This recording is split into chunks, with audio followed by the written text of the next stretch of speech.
구약성경 미가서 2장 1절부터 11절 말씀입니다.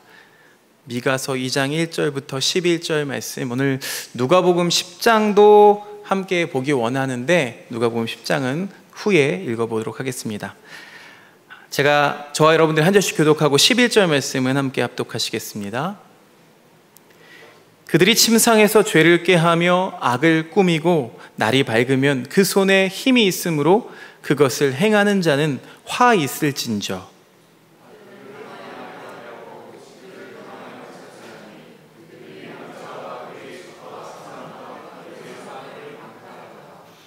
그러므로 여호와의 말씀에 내가 이 족속에게 재앙을 계획하나니 너희의 목이 이에서 벗어나지 못할 것이요 또한 교만하게 다니지 못할 것이라. 이는 재앙의 때임이라 하셨느니라.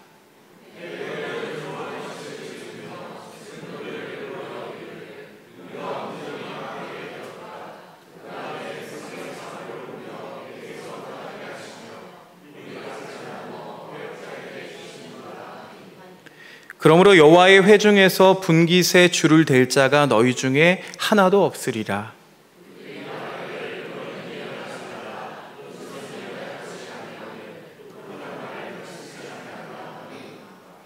너희 야곱의 족속아 어찌 이르기를 여호와의 영이 성급하시다 하겠느냐? 그의 행위가 이러하시다 하겠느냐? 나의 말이 정직하게 행하는 자에게 유익하지 아니하냐?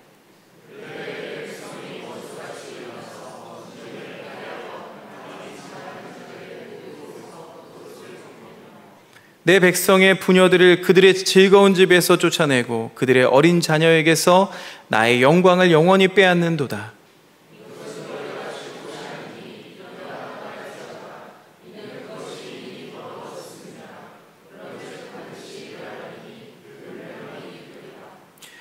(11절) 함께 읽겠습니다. 시작. 사람이 만일 허망하게 행하며 거짓말로 이르기를 내가 포도주와 독주에 대하여 내게 예언하리라 할 것 같으면 그 사람이 이 백성의 선지자가 되리로다. 아멘.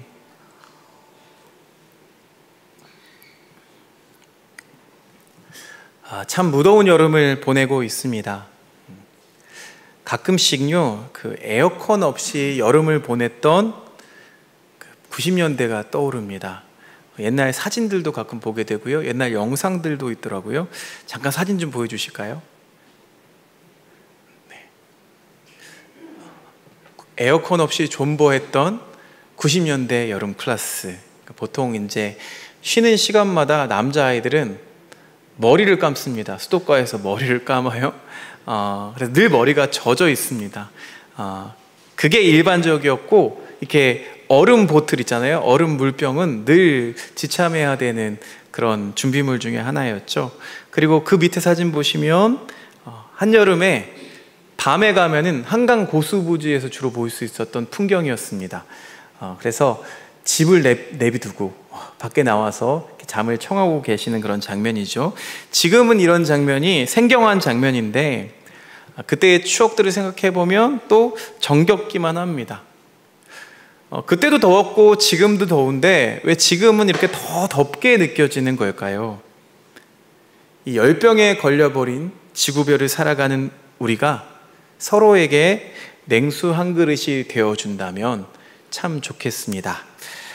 기후위기라는 말, 이 말이 새삼 놀랍지 않은 단어가 되어버린 지 오래입니다. 사실 이 기후위기의 제일 큰 원인이 있다면 인류의 과잉이죠.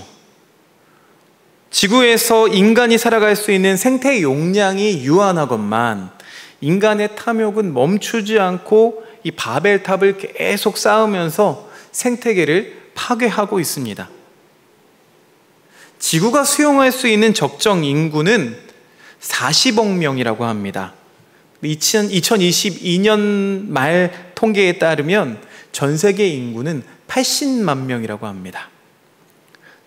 그런데 조금 더 조건을 붙여서 만약에 전 인류가 우리처럼 에너지를 이렇게 사용하면서 살아간다면 지구가 수용할 수 있는 인구가 40억의 그 절반인 20억 명으로 줄어든다고 합니다. 그만큼 우리의 자원 낭비가 심각하다는 거죠. 그런데 여러분, 기후 위기만 있겠습니까? 경제 위기, 안보 위기, 식량 위기 등 복합적인 위기들이 우리 앞에 산재해 있습니다. 이번 주간에는 공휴일이 하나 있죠. 빨간 날, 79년 광복절을 우리가 맞이하게 됩니다. 최근 파리올림픽이 이제 막바지에 이르렀는데, 불과 6년 전을 돌이켜보면 2018년 겨울에는 이 대한민국 평창에서 동계올림픽이 열렸었습니다.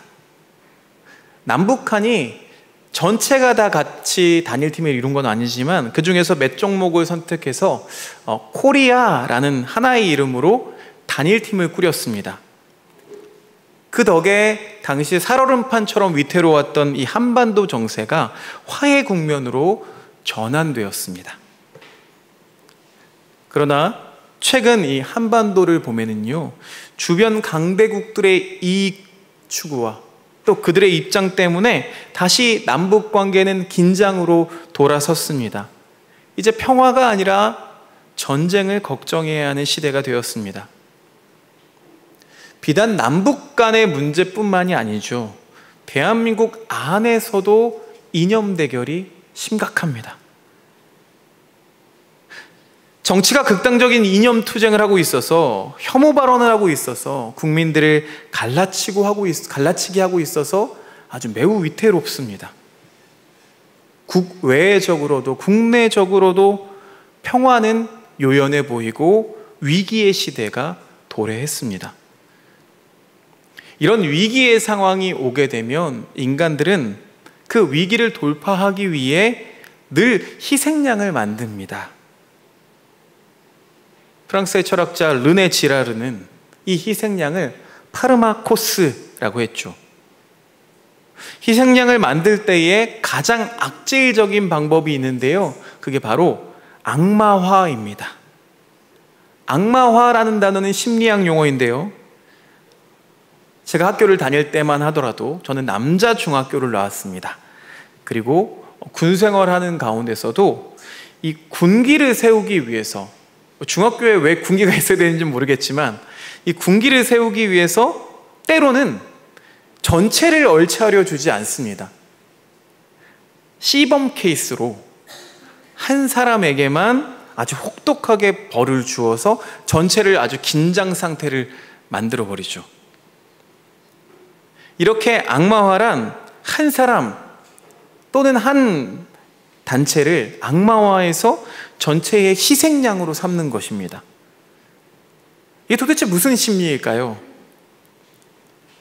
그런데 인류 역사를 살펴보면 특정 인물이나 집단을 악마화해서 탄압하거나 박해하는 일이 수시로 반복되어 왔습니다. 중세 유럽의 마녀 사냥이 대표적이고요, 20세기에 이르러서는 나치의 홀로코스트를 대표적인 예로 꼽을 수가 있겠습니다.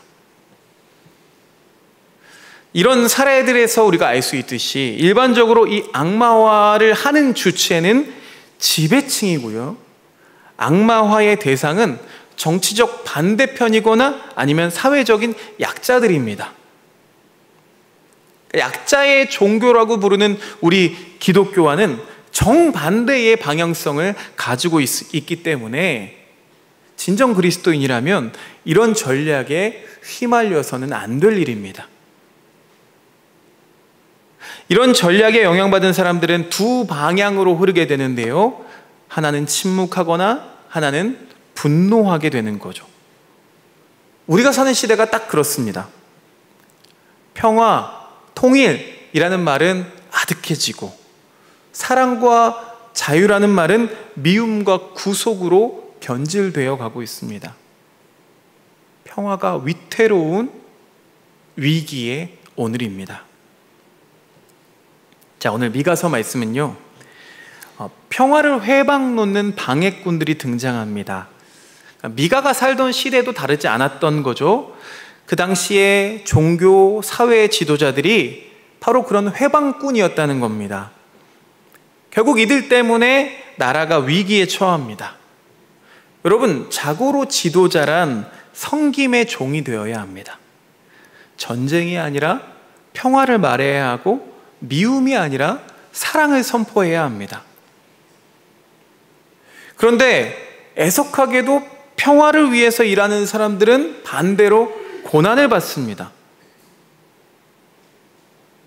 고난받기를 피하고 이익과 자기 번영을 추구하는 사람들은 천수를 누리는 것처럼 보입니다. 그럼에도 불구하고 이 평화를 추구하는 사람들은 부끄러워하지 말아야 합니다.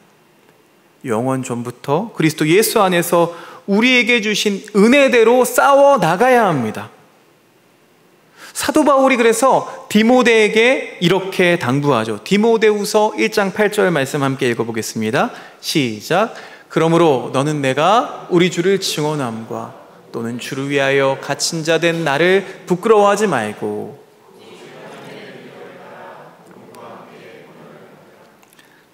뭐라고요? 복음과 함께 고난을 받으라 라고 말하고 있습니다. 우리 주님께서는 이 복합적인 위기의 시대에, 평화가 무너져가는 시대에 십자가 고난을 부끄러워하지 않고 복음과 함께 고난을 받는 우리들이 되기를 간절히 원하고 계십니다. 오늘 읽은 미가서 말씀을 다시 처음부터 토파보기 원하는데요, 다시 한 번씩 읽어보겠습니다. 먼저 1절부터 3절을 먼저 읽어보겠습니다. 시작. 그들이 침상에서 죄를 꾀하며 악을 꾸미고 날이 밝으면 그 손에 힘이 있으므로 그것을 행하는 자는 화 있을진저 밭들을 탐하여 빼앗고 집들을 탐하여 차지하니 그들이 남자와 그의 집과 사람과 그의 산업을 강탈하도다. 그러므로 여호와의 말씀에 내가 이 족속에게 재앙을 계획하나니 너희의 목이 이에서 벗어나지 못할 것이요 또한 교만하게 다니지 못할 것이라. 이는 재앙의 때임이라 하셨느니라. 아멘. 미가 선지자가 고향에서 이 소명을 받습니다. 그가 받은 소명이라는 것이 무엇이냐면 예루살렘의 지도자들과 백성에게 내릴 준엄한 심판의 메시지를 전하는 일입니다. 여러분, 이 소명이 쉬운 일입니까? 만약 여러분에게 정치인들에게 또한 지도자들에게 나아가서 하나님께서 전하시는 이 심판의 메시지를 들으십시오 라고 우리에게 소명을 주신다면 그 일이 감당할 만한 일입니까? 참 어려운 일입니다. 그럼에도 불구하고 고난이 닥쳐올 걸 알면서도 미가는 고난을 택합니다. 왜 그랬을까요? 부와 권력을 가진 소수가 이 다수의 선량한 백성들을 억누르고 있는 그 현실에 분노했다는 거죠. 정치적, 사회적 지위를 이용해서 사리사욕을 채우려고 했던 그 지도자들을 향해서 미가가 비난을 퍼붓습니다. 너희는 온전히 망할 것이다 라고 선언합니다. 지금은 재앙의 때라고 선포합니다. 계속 말씀을 읽어볼까요? 4절부터 6절까지 말씀 함께 읽어보겠습니다. 시작.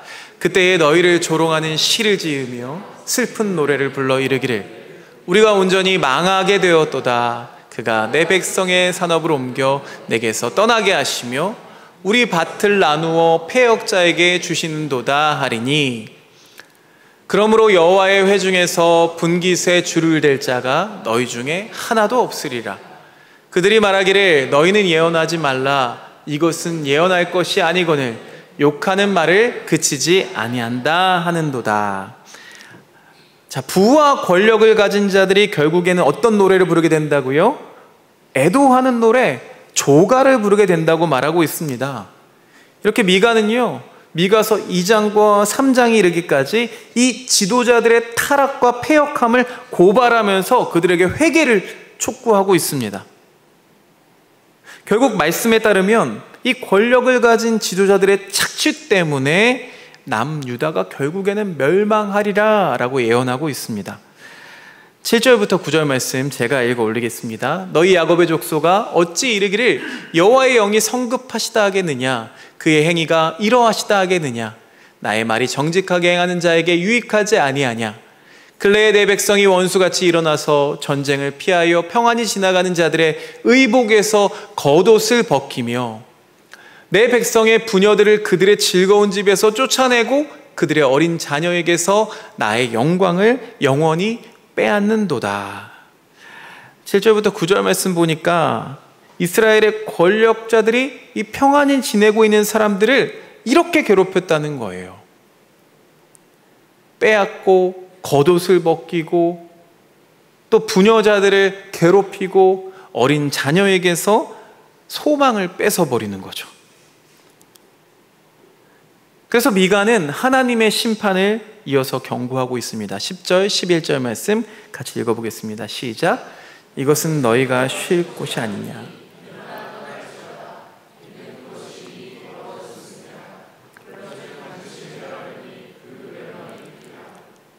11절 말씀 다시 읽겠습니다. 사람이 만일 허망하게 행하며 거짓말로 이르기를 내가 포도주와 독주에 대하여 내게 예언하리라 할 것 같으면 그 사람이 이 백성의 선지자가 되리로다. 아멘. 악마화까지는 아닐지라도 당시의 유다 지도자들이 노골적으로 이 백성들을 착취한 모습을 우리가 지켜봤습니다. 미가가 살던 시대에 지도자들, 선지자들 모두 다르지 않았습니다. 결국 이 때문에 나라가 망하게 된다 선포했다고요. 그런데요, 이 시대만 그렇습니까? 지금 우리가 살고 있는 시대도 마찬가지고 복음서에 보면은 예수님의 가장 가까이에 있는 이 제자들의 모습도 이들과 별반 다르지 않습니다. 제자들이 십자가가 아닌 다른 것에 관심이 있기 때문이죠. 말씀을 함께 보겠습니다. 자, 마가복음 10장 말씀 함께 볼 텐데요. 마가복음 10장 37절 말씀 함께 읽어보겠습니다. 시작. 그들이 그에게 대답하였다.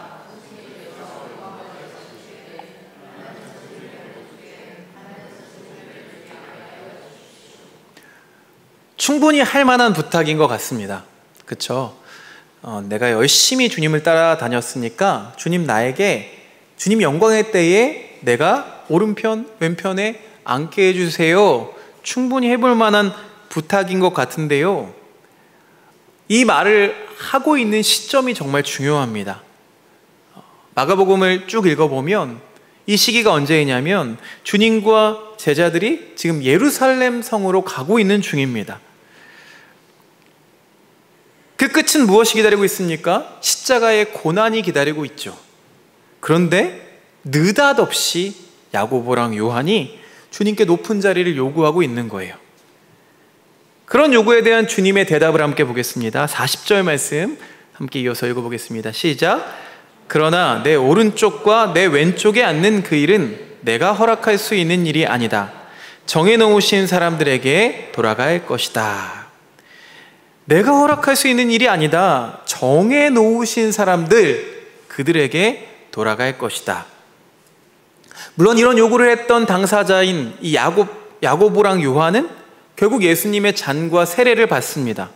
그래서 야고보는 사도 가운데 첫 순교자가 되고요, 사도 요한은 반모섬에 유배당해 고난 가운데 이 요한계시록을 집필하게 됩니다. 그런데요, 저에게도 인간적인 마음이 있는지 이 말씀 속에서 말하는 그 정해진 자가 누구인지, 도대체 주님의 좌우편에 앉게 되는 자가 누구인지 궁금해졌습니다. 저만 그렇습니까? 계속 말씀을 한번 살펴볼까요? 44절 말씀 같이 읽어보겠습니다. 시작. 너희 중에 으뜸이 되고자 하는 사람은 모든 사람의 종이 되어야 한다. 결과가 나와 있죠. 어떤 사람이라고요? 모든 사람의 종이 되는 사람, 즉 섬기는 사람을 이야기합니다. 뒤이어서 우리가 잘 알고 있는 아주 유명한 말씀이 이어서 나옵니다. 45절 말씀도 함께 읽어볼게요. 시작. 인자가 온 것은 섬김을 받으려 함이 아니라 도리어 섬기려 하고 자기 목숨을 많은 사람의 대속물로 주려 함이니라. 사랑하는 행복을 나누는 하나교회 교우 여러분, 생명을 살리는 일, 또 평화를 일구는 일은 이렇게 섬김을 통해서 완성됩니다. 그런데 이 길은요, 십자가의 길, 고난의 길이라는 거예요. 자기의 목숨까지도 대속물로 내놓는 길이라는 겁니다. 디모데후서 말씀에는 아까 읽어봤지만 사도 바울이 이 에베소 교회에서 목회 사역을 하고 있는 믿음의 아들 디모데에게 복음을 지키기 위해서 복음과 함께 고난을 받으라 라고 권면하십니다. 그러면서 그동안 받았던 교훈을 잘 기억하라 라고 이야기하는데요, 그 받은 교훈들을 살펴보면 생명을 살리는 일, 평화를 일구는 일, 섬기는 일, 이런 교훈들이었습니다. 디모데후서 1장 8절 말씀을요, 이번에는 새번역 성경으로 다시 한번 읽어보겠습니다. 시작. 그러므로 그대는 우리 주님에 대하여 증언하는 일이나 주님을 위하여 갇힌 몸이 된 나를 부끄러워하지 말고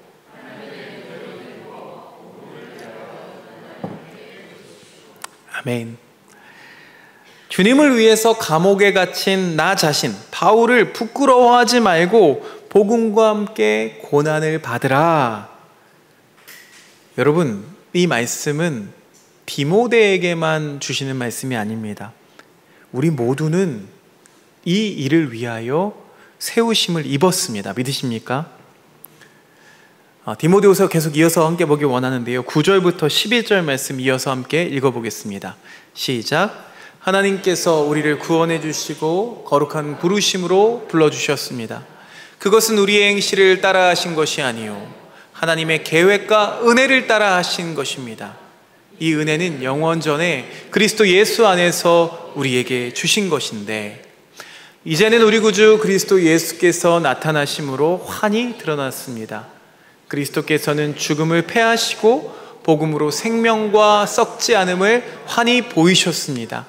나는 이 복음을 전하는 선포자와 사도와 교사로 임명을 받았습니다. 아멘. 11절 말씀이 우리의 고백이 되어야 할 줄로 믿습니다. 우리가 선포자와 사도와 교사로서 임명을 받았습니다. 그러나 미가처럼 살아가는 일, 바울처럼 살아가는 일, 또 디모데처럼 살아가는 일은 우리 스스로의 힘으로는 하기 힘들기 때문에 우리 안에 거하시는 성령께서 도와줄 것이다 라면서 바울이 디모데에게 이렇게 용기를 불어 넣어줍니다. 이어서 12절부터 14절 말씀도 읽어보겠습니다. 시작. 그러므로 나는 이런 고난을 당하면서도 부끄러워하지 않습니다.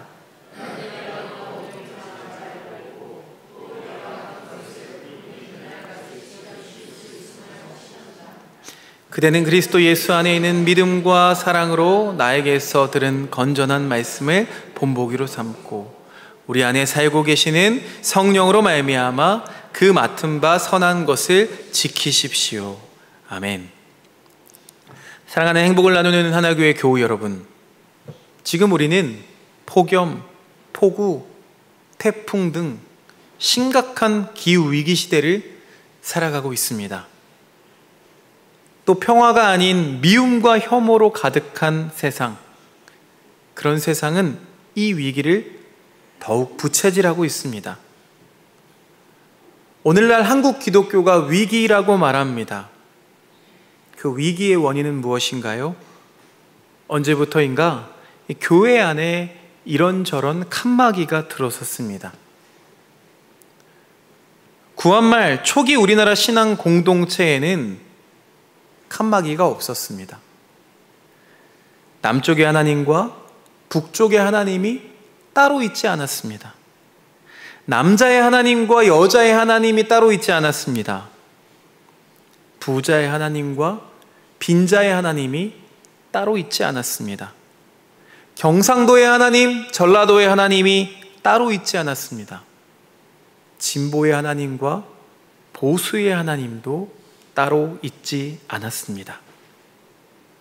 이들이 믿는 하나님은 지역, 성별, 계급이나 이념을 초월한 모두의 하나님이시기 때문이죠. 우리는 그 하나님을 믿습니다.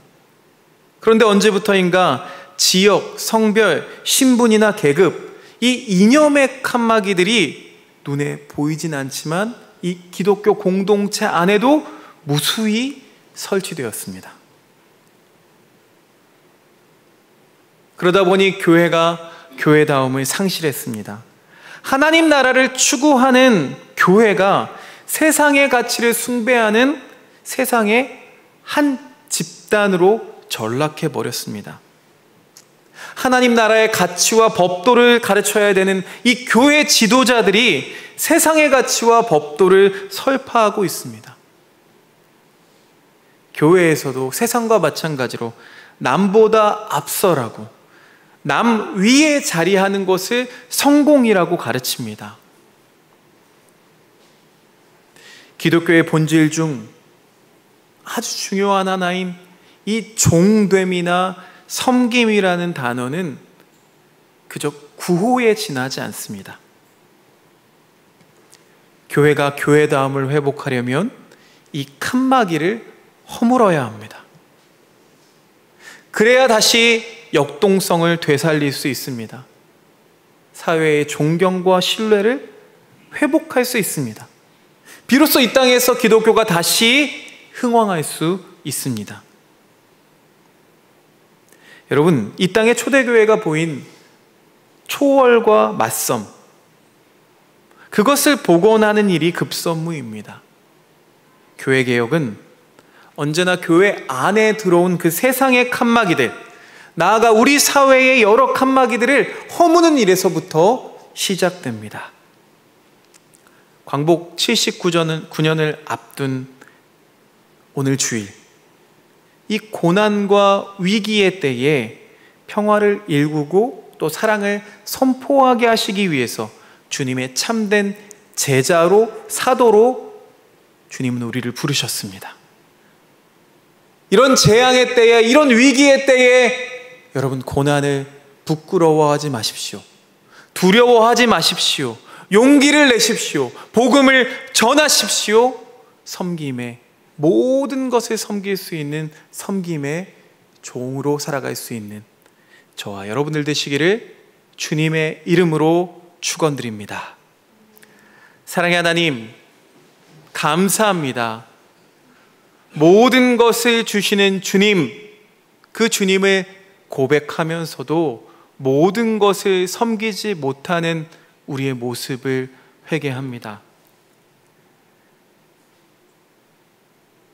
이 위기의 시절에 평화가 사라지고 전쟁과 분열로만 가득한 이 위기의 시대에 주님, 우리를 평화의 도구로 사용하여 주시옵소서 라고 노래하던 성 프란시스코의 고백이 우리의 고백이 되게 해주시고, 미가의 용기가 우리의 용기가 될 수 있도록 인도해 주시고, 부끄러워하지 않는 그 모습을 가진 사도 바울의 고백이, 디모데의 고백이 오늘 우리의 고백이 될 수 있도록 인도하여 주셔서 우리가 있는 자리에서 맞섬과 초월을 회복하여 그 칸막이들을 허무는 일을 시작할 수 있도록 지혜와 용기를 우리에게 허락하여 주옵소서. 예수 그리스도의 이름으로 기도드리옵나이다. 아멘.